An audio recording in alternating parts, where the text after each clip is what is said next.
今日は3種類のライターの作り方をお届けします。ここで問題です。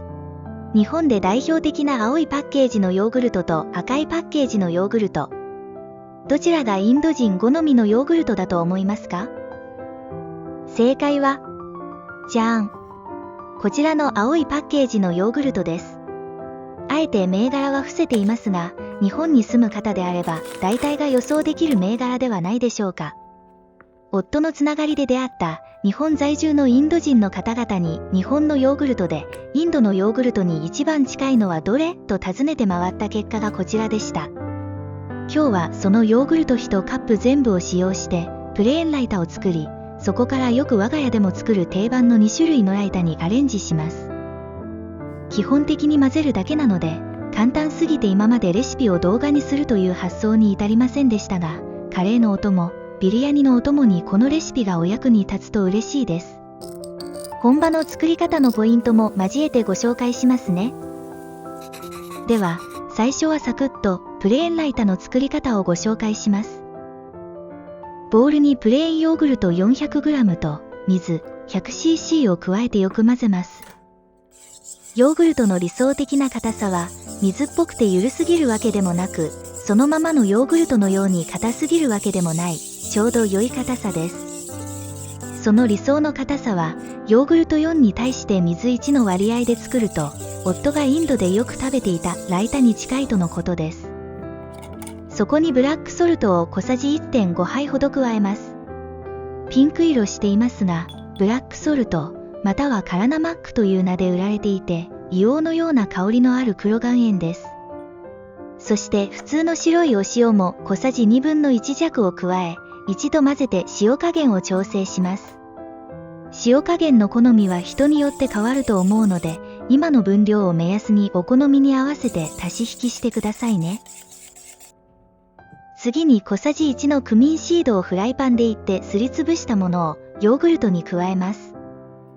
その作り方は、フライパンを温めてから油は引かずにクミンシードを入れ、弱火で1分10秒ほどから煎りします。そして、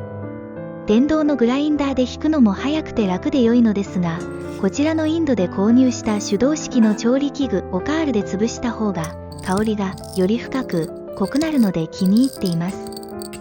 クミンパウダーを使う人もいるそうですが、私たちは昔からのこの方法でやっています。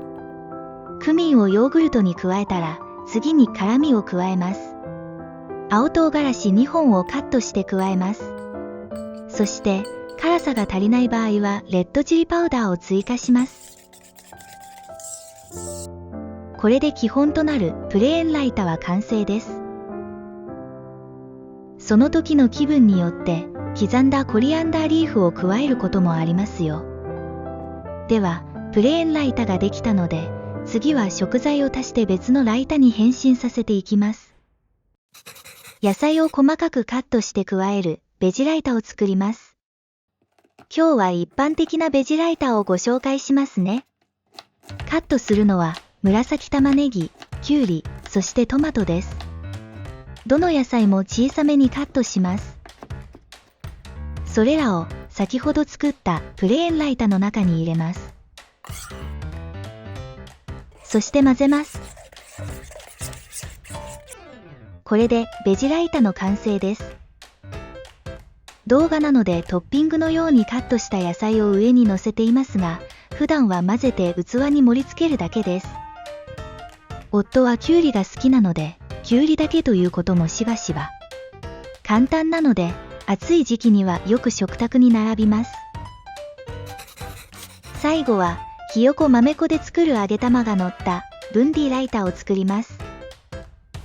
ブンディライタは、夫曰くインドで一番よく食べていたライタだそう。ブンディというのがこの揚げ玉のようなものなのですが、インドでもパッケージに入って売られていて、ライタに混ぜてふやかして食べます。ひよこ豆の粉末、ベーサンがあれば簡単に作れます。しかも市販のものよりもはるかに美味しいので一度は試してみる価値ありです。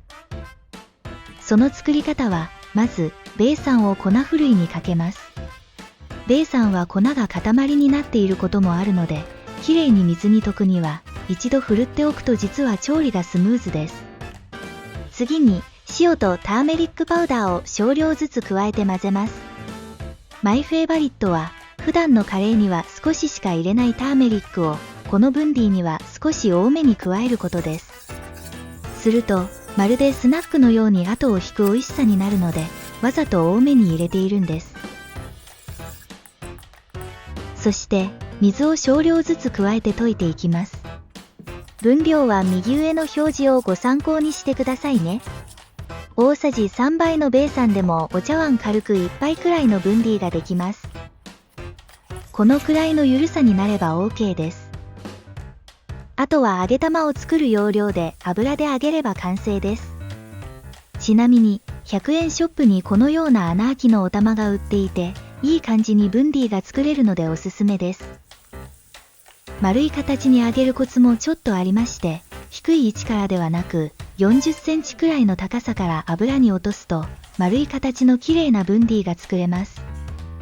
何度も繰り返し揚げるとちょっと職人になった気分で作るのも楽しいんですよね。あとは最初に作ったプレーンライターを器によそってブンディをパラパラと乗せれば完成です。お好みでオイレットチリパウダーをトッピングするのもおすすめです。いかがでしたか？これでプレーンライタ、ベジライタ、ブンディライタ、これらの3種類のライタのレシピは完成です。週末、多めにプレーンライターを作って冷蔵庫に保管しておき、毎日具材を変えて食事に添えると食卓も華やかになりますし、食べる人の満足度も上がります。そして作り手の時間や労力も減らせるので、忙しい人でも自宅で手軽にインドミールを楽しめるようになると思います。では、今日はこの辺で。